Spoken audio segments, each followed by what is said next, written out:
Hello and welcome back to your new favorite industry podcast, Behind the Burner, all about connecting the food service equipment industry to the technology behind it, or the technology that will be behind it.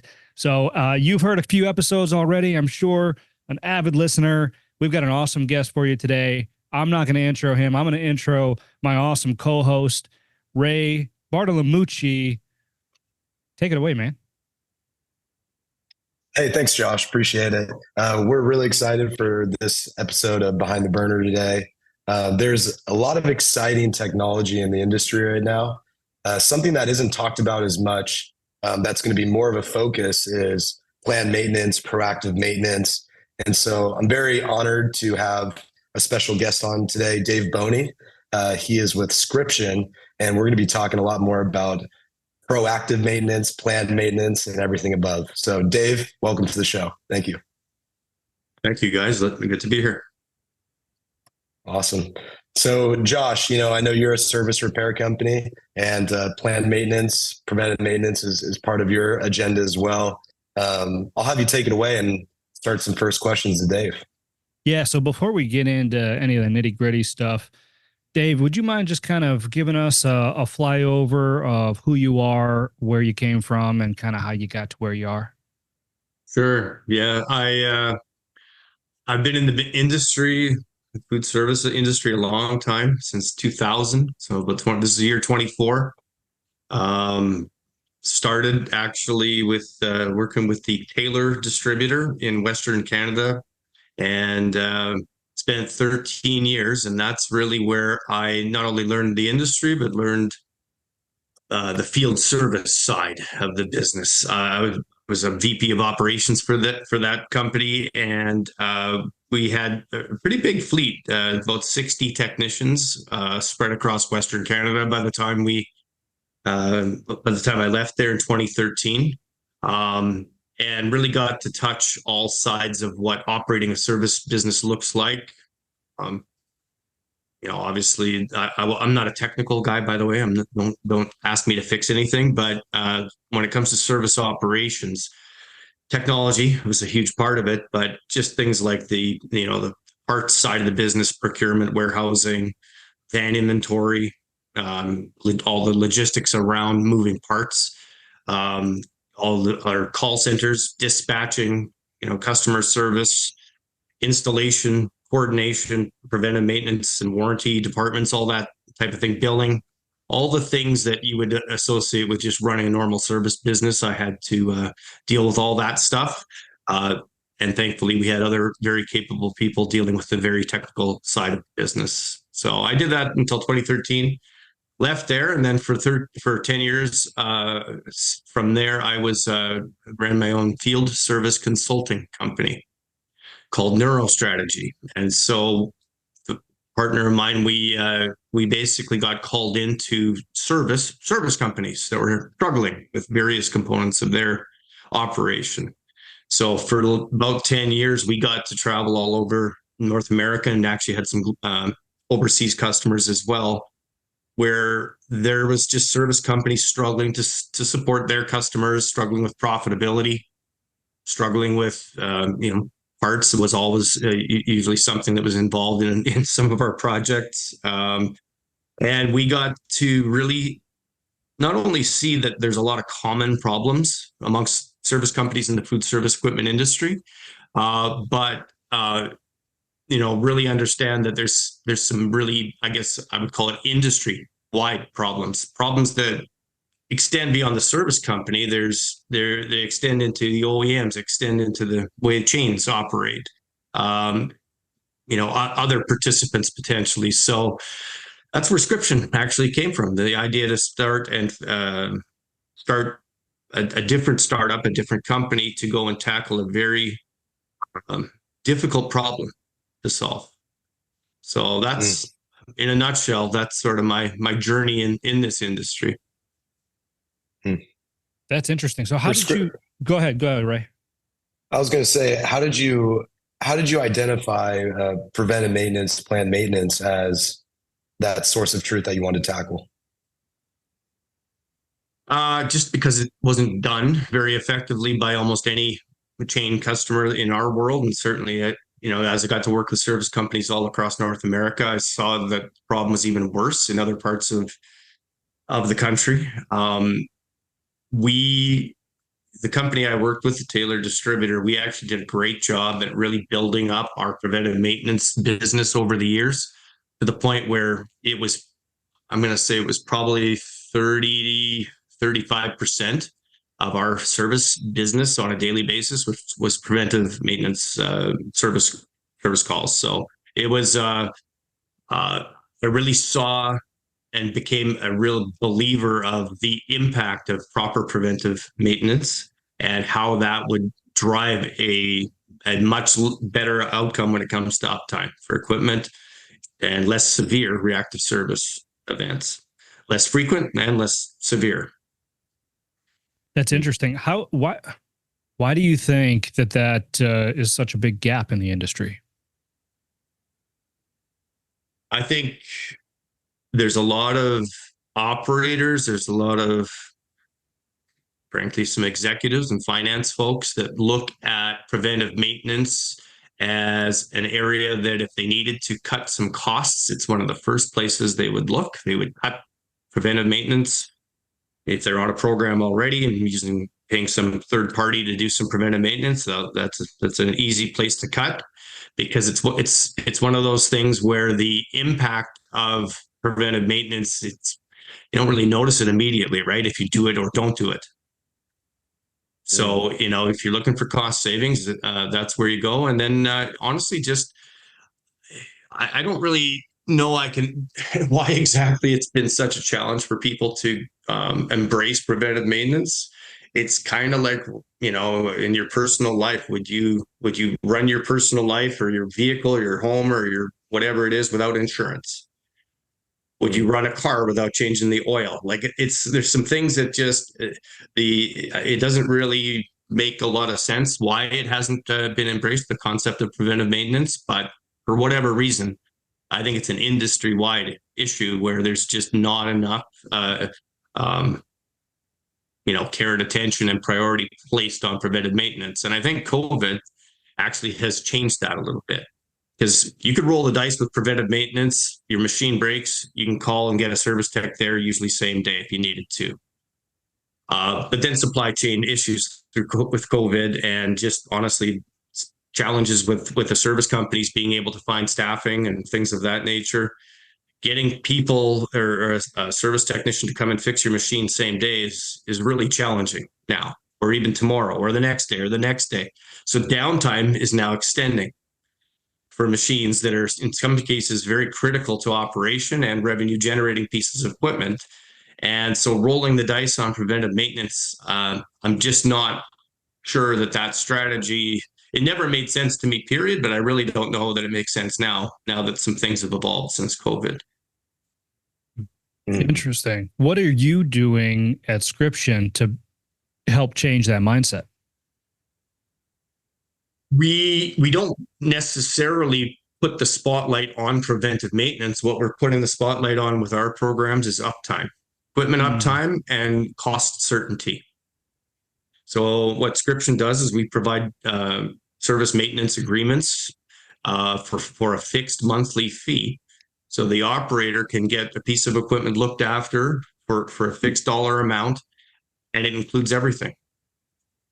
So it includes preventive maintenance, it includes reactive service, it includes parts, it includes labor, it includes travel. We build our programs, every one of them, with PMs built in. So it's really not a discussion, it's not a focus, but they're in every program we offer.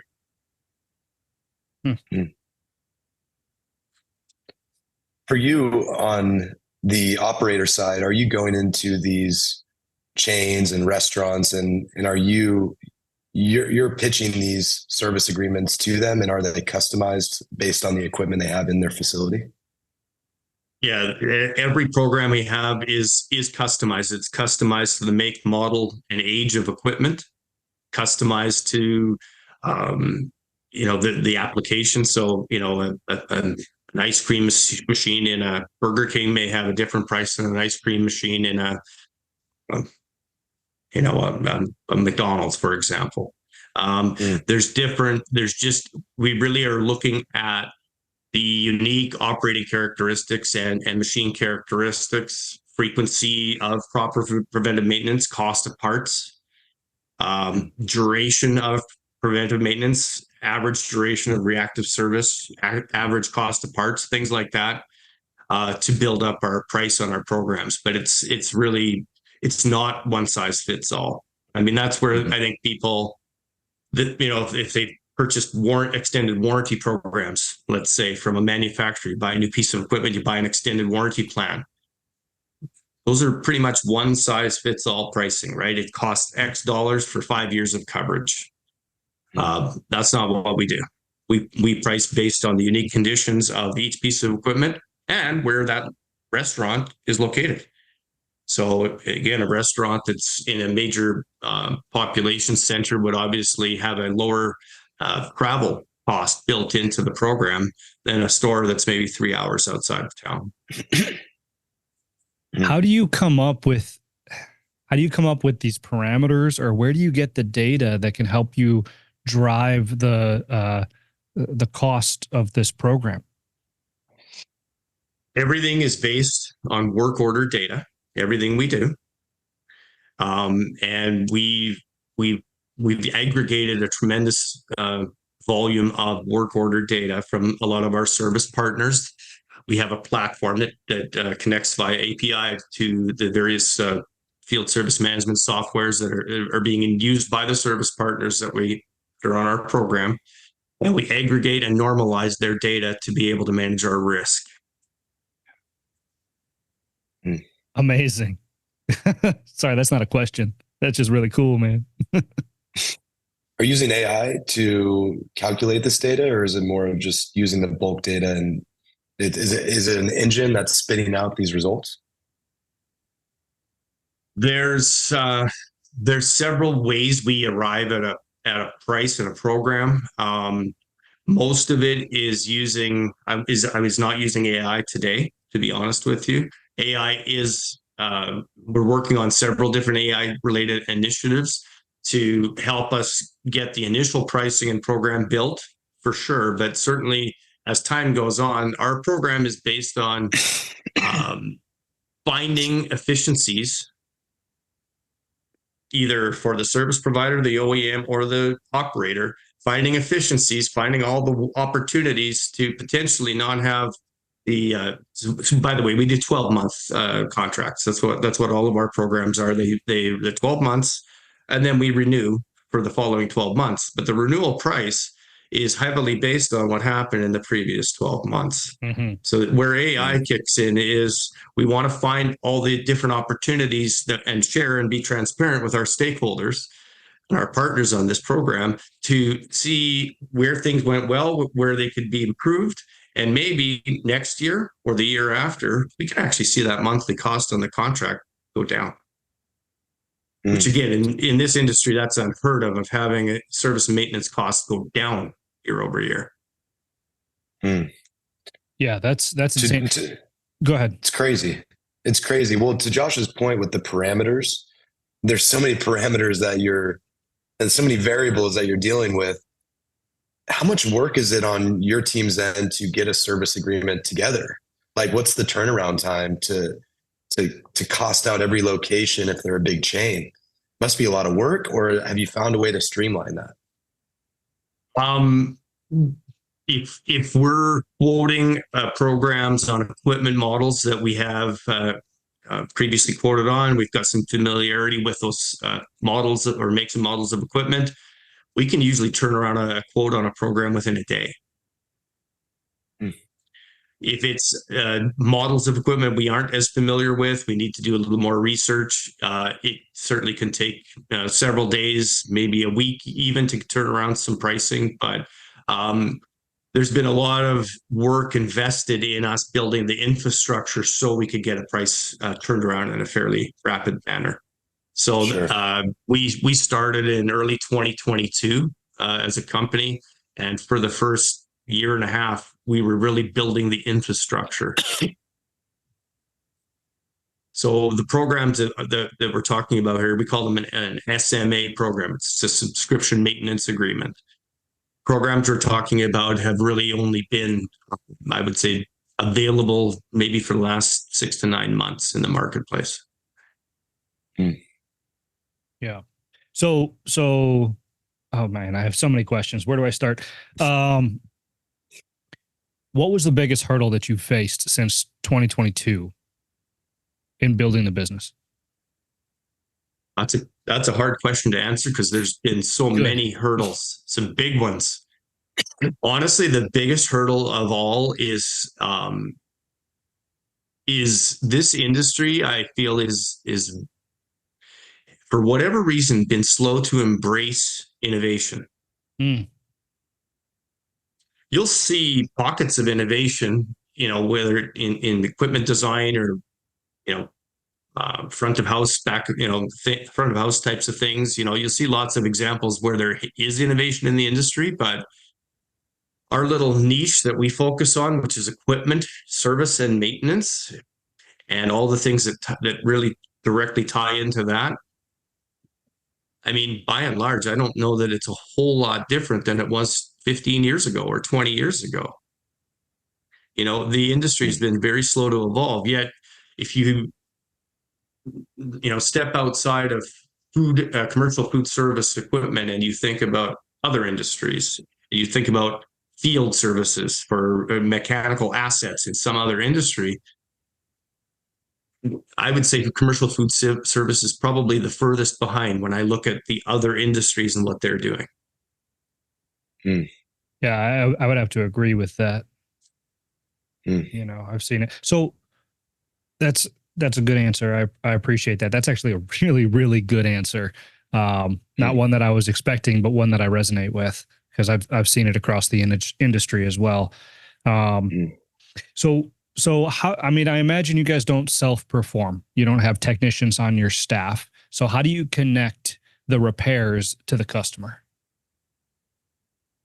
or the maintenance or whatever, Yeah, we have selected the service partners that we believe are going to be able to sort of start and join us on this journey for the long haul. The truth is there's not a very long list of service partners that are going to be on this journey with us. We're going to work with the best that are in the industry, the ones that are most capable from a competency, size, scale, financial perspective. We need to work with the best and really partner with them, work together to find ways to find all the opportunities to offer these programs in the market and keep total cost of ownership on equipment where it is and start to drop it as year over year as time goes on. The truth is, the really small, unsophisticated service companies are probably not our partners for this type of program. That would make sense. I imagine they've got to have, a pretty robust infrastructure to be able to handle something of this nature as well. There's some, yes, to some extent. We have a lot of service management tools, I'll call them, built into our platform. It's really more about operating philosophies, I think, is probably the best way I can describe it. There's a lot of service. Yeah, there's a lot of service companies that I think make a pretty decent living. The owners, the executives of service companies make a pretty decent living doing things the way they do them now, and their incentive to change. What is it? For the partners that you choose, how are they responding to this program, and what are the big values that you pitch to these service providers? There's several answers to that question, but I'll give you maybe just 2 or 3 different bullet points for that. First one is as our service partners, as we start socializing what we're doing here. We start bringing them on. We start getting some data and showing them what our solutions can do. I think I could tell you that it's been unanimous with every service partner that the more they get into it, the more excited they get. The more they see, the more they like what's going on here. But it takes a little bit of time for most people to really understand what's on the table and why this different way of doing things, why it's good for them, which is the second bullet point. One big one, a big bullet point for a service company is you secure first call service under our program. There's no one else that's going to get called to look after a piece of equipment on a program other than the service partner that we've locked in to look after X pieces of equipment in a restaurant. But it's not just the first call service for reactive services. You get your PMs that you, in all likelihood, aren't getting today. How do you control the quality of work that you're getting from your service providers? So our platform that is aggregating all this work order data, obviously we're using that work order data not only to manage our risk, but to help us monitor SLAs under the programs, right? So we really, if there's a work order that's been generated on a piece of equipment that we have under contract, we know when that work order was generated. We know what the SLA is for response time or repair time. We have several ways for us to not only just monitor that data and be able to react if there's something that's not going the right way, but we want to really help our service partners, meet the SLAs, right? So we'll send out notifications, for example. Still working on some of the ways that will work, but send notifications to the service partners and say, hey, this work order's been open 12 hours longer than SLA. Looks like it's waiting on parts. Maybe there's just something that we can do possibly to help resolve that situation. We do have some internal folks here on staff that are really, their job is to support the service partners and to support the end user customers on our program.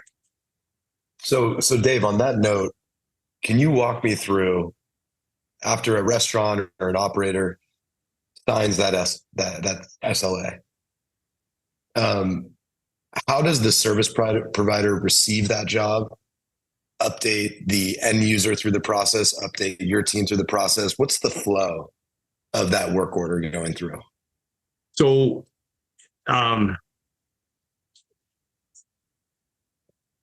I'll answer that by making a comment first that I should have said earlier. So our platform, which by the way includes a technician app for completing their work orders, we built a technician app that feeds data back into our platform.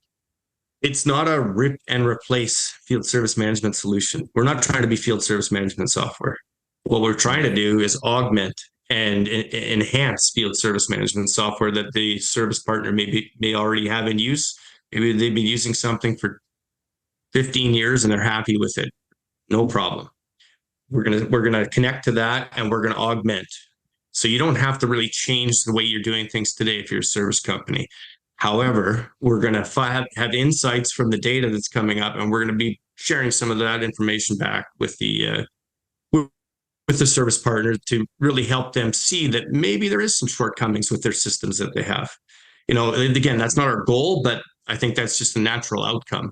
They're going to see that maybe there's some different ways that they can think about operating and improving their service business. Now I forgot your question, Ray. Can you remind me what you? Yeah.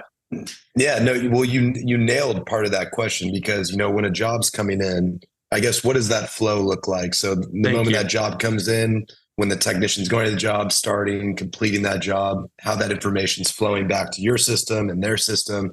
Because the rip or replace is huge. And frankly, that's what I was alluding to, because there's so many different tools out there that these service providers are forced to use that, for Josh's company, he has to train a whole nother way how to use this, how a technician uses a system. And so that's another SOP that goes in the process. So yeah, just the flow to make it as seamless as possible. If you could explain that, that'd be great. Yeah. So the answer is it doesn't really matter to us how the customer wants to place the end user customer wants to place their service calls. If they're used to calling or emailing the service provider directly, okay, that works, because we're connected to the field service management software that the service partner uses anyway. If the call goes to their system, usually we've got about a 3-minute refresh on our API connection. So within 3 minutes, we're going to see the call in our system anyway. Got it. We have other customers, though, where we have to play more of that contact center role as Scription. And so we have the ability to receive the calls and send them back into field service management software that our service partners have. So the truth is, from our perspective, it really doesn't matter, but we don't want to have to ask the customer, the chain restaurant customer, or the service partner to change anything on how they operate unless they want to. But if they want to keep doing things the way they're doing, that's okay. That's cool.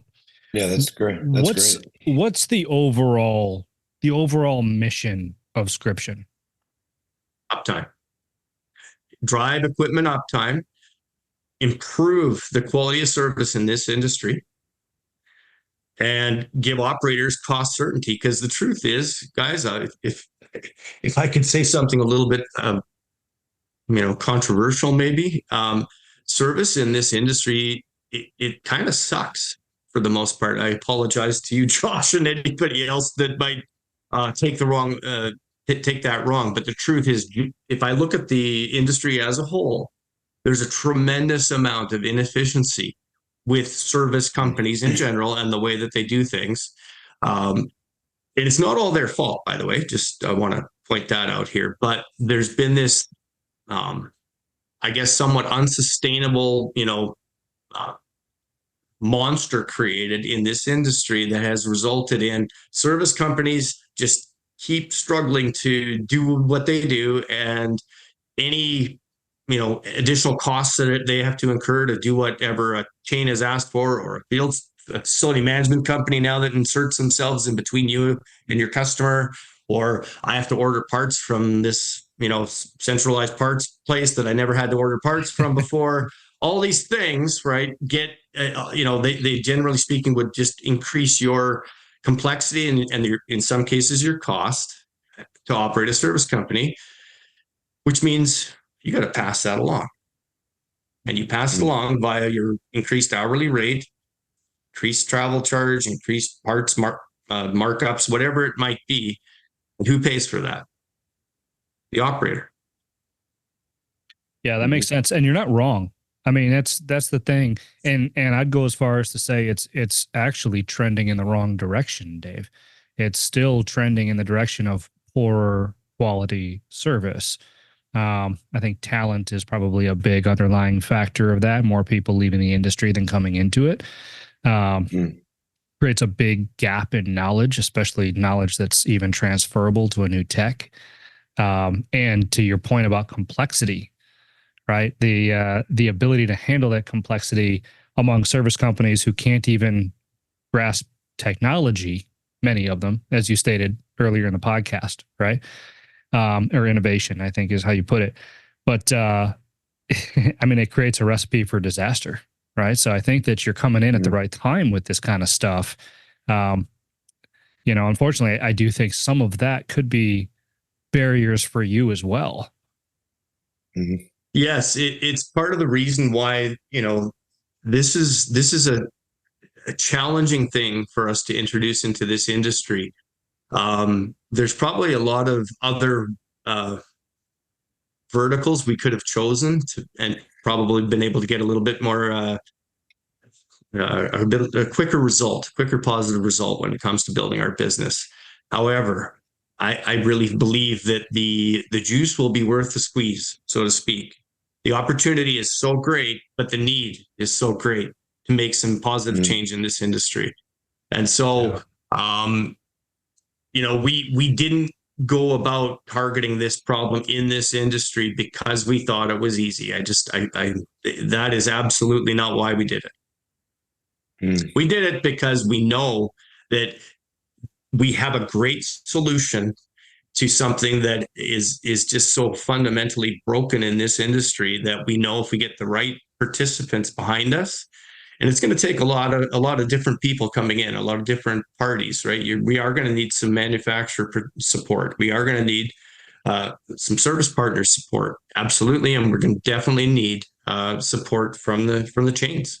They have to be willing to try something a bit different to change the outcome. And really, fixed fee services, which is what we're doing, it actually fully aligns the incentives of all three of those stakeholders I just mentioned. Because today, there is no real great alignment between those three stakeholders. Service companies can't make money if equipment doesn't break. That's the truth today under a break-fix model.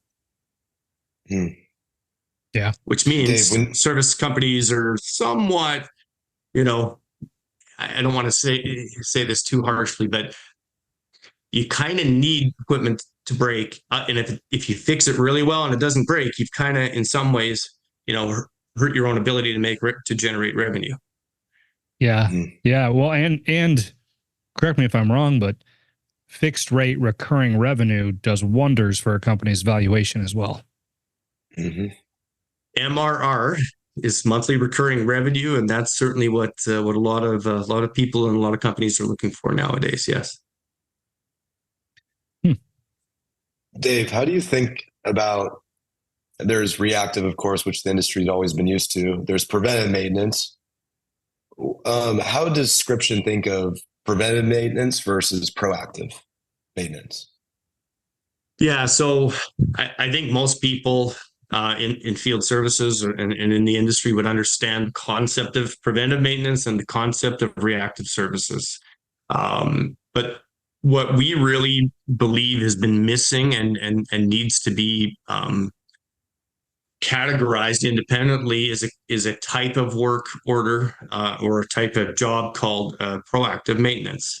And what proactive maintenance is, preventive maintenance is basically, I'm going to change certain components that are usually like wear type items on basically a calendar, right? I'm going to change these things every 3 months and these other things every 6 months, whatever the case might be. It's classic preventive maintenance. Reactive service is something broke and I'm calling and seeing how quickly someone can get here and fix my problem. Proactive maintenance is there, let's say a belt on an ice cream machine, for example. A belt is something that you don't necessarily replace on a fixed calendar type schedule, but at some point, that belt's going to wear out and fail. And the truth is, there's technicians will be, dispatched out to work on a piece of equipment, and they may notice that belt is showing signs of imminent failure. Maybe it'll last another few days, maybe it'll last a few weeks, maybe it'll last a month. But the technicians are in many cases recognizing that belt is about to fail. So the question becomes, well, do I change it now? Or do I approach the manager and try to get authorization to change that belt?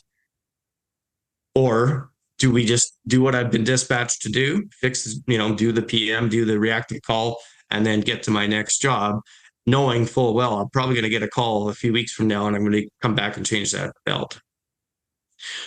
The proactive maintenance is we are going to, because Scription pays the bills, by the way. Anytime there's a service call, PM or reactive service call under our program, we're paying the service company whatever the cost of that repair or that job was. It's in Scription's best interest to change that belt while we're there, while we notice it, because we're avoiding a truck roll a few weeks down the road that would in all likelihood cost more. So it's actually, again, we talk about aligned incentives. It's in our best interest and the end user customer to change that belt now and not have downtime associated with the failure of the belt. Makes sense. That's proactive service. That's one specific example, but I'm sure you can think of lots of other ones.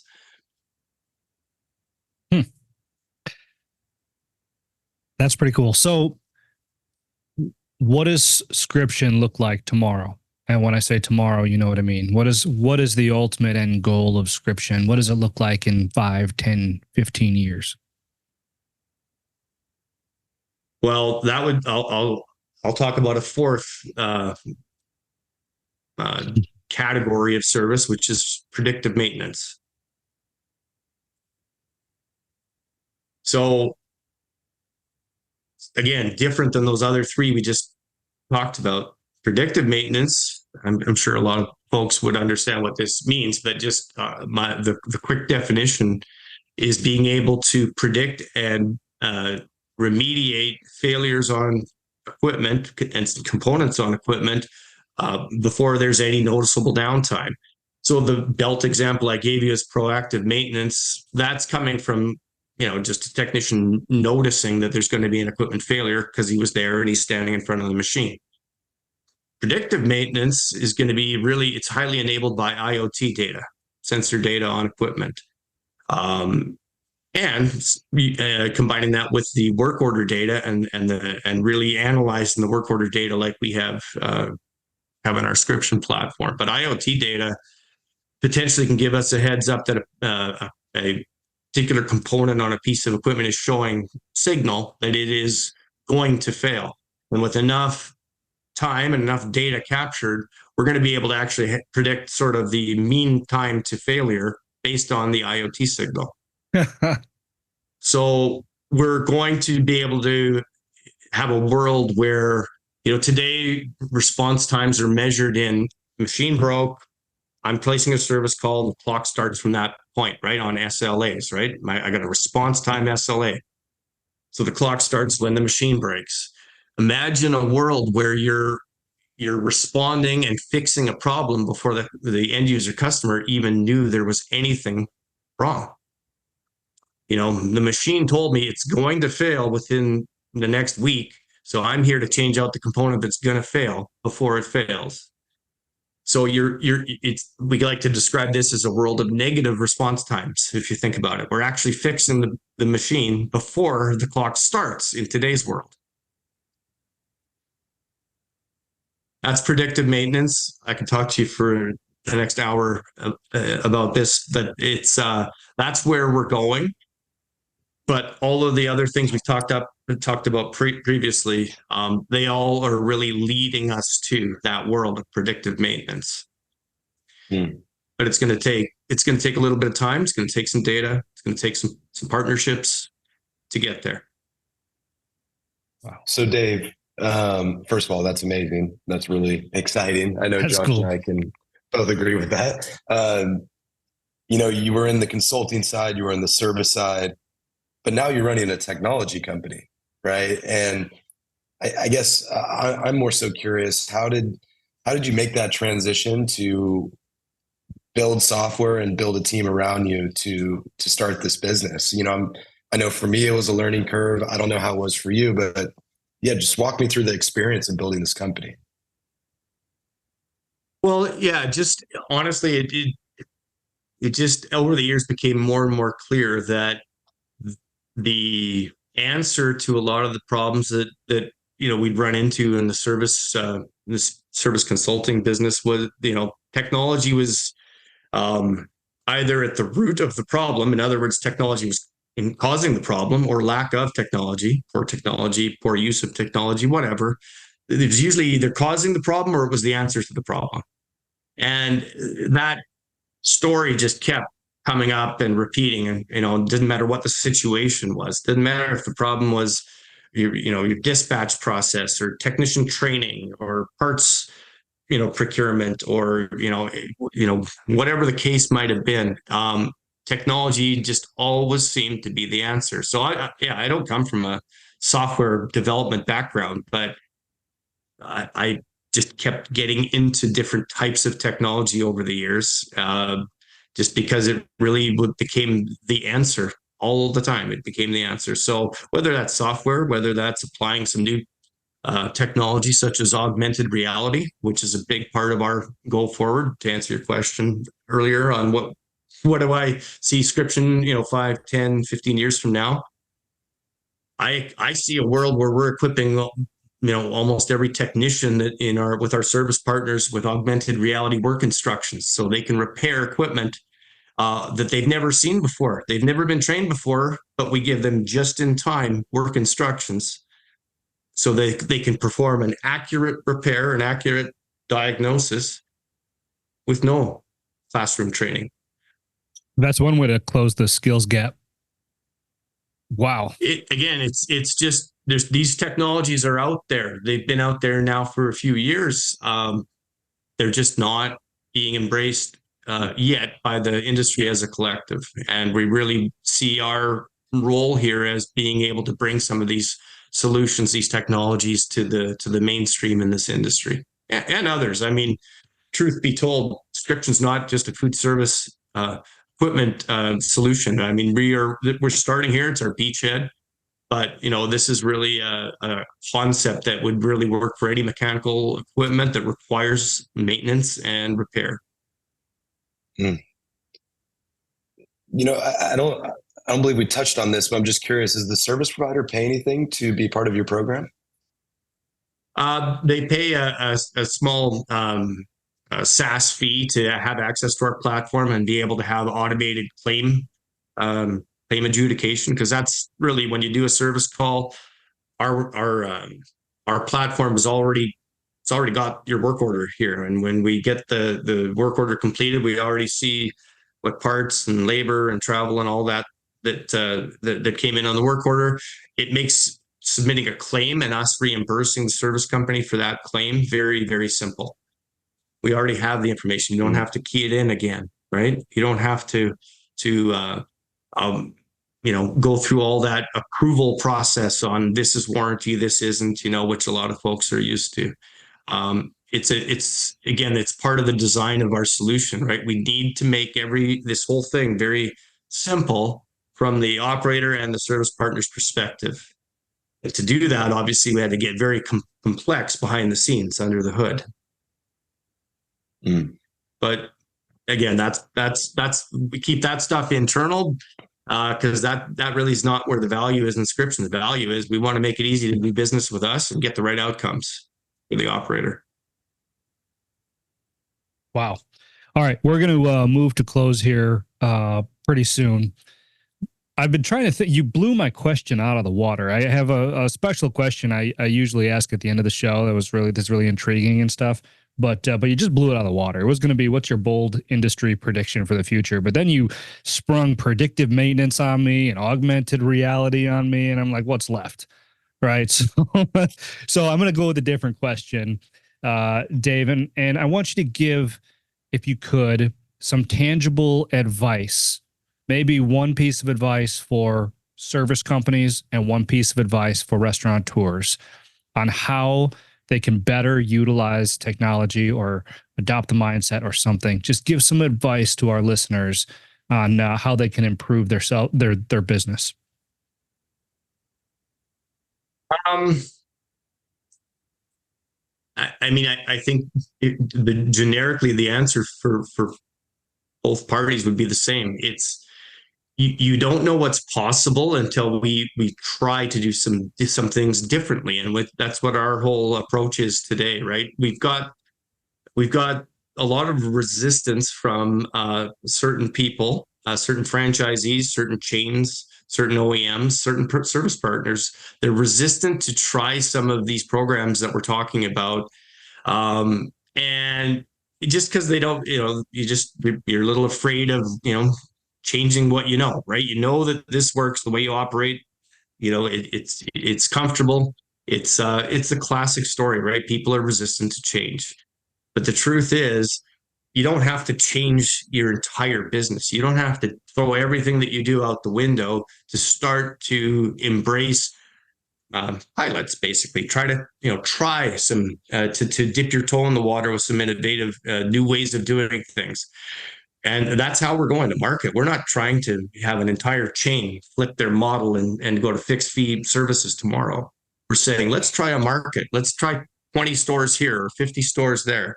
Let's work with a service partner and let's have them, just again, support this on a small scale. But 98% of their business is still the same as it was before. Really, that's the pathway to us being able to get some of this innovation into mainstream in this industry. But it does take some leadership. leadership from chains, OEMs, service partners. We are looking for the people that are really a little more forward thinking, a little more technology friendly. In how they're looking at some of these things. We got to try it. We got to try to push the envelope a little bit if we're ever going to change the reality. You said it earlier, Josh. The problems in service, the problems in this industry are getting worse. If this isn't, potentially an answer to stopping that slide the wrong direction, well, what is? Yeah, I agree. I mean, it's simply put, if you want different results, you need to try different things. Right. Very good. No, that's awesome. Wow. All right, Dave, where can people find you, bud? Scription.ai online. It's probably the best place to go. Our LinkedIn page, same thing. We're and frankly, we should find us in any industry trade show too. We're starting to make the circuit. So whether we're there with a booth or not, we're probably, some of our people would certainly be there in attendance, and looking forward to connecting with anyone in the industry that's really interested in trying to tackle this problem with us. Awesome. Amazing. Wow. Great episode, Josh. I mean, this is exciting technology. Dave, really appreciate you coming on the show today. A lot of great insight, and frankly, it makes us really excited for what's coming, and change is coming. And we appreciate everything you're doing for the industry. No, I appreciate it. Well, and honestly, same to you guys. Ray, I really admire what you guys are doing in your company, and same with you, Josh. I really think that, again, just trying to get the right people working together. That's none of us can do what we're really wanting to do by ourselves, right? We need to join forces with the right partners, and that's what it's all about, right?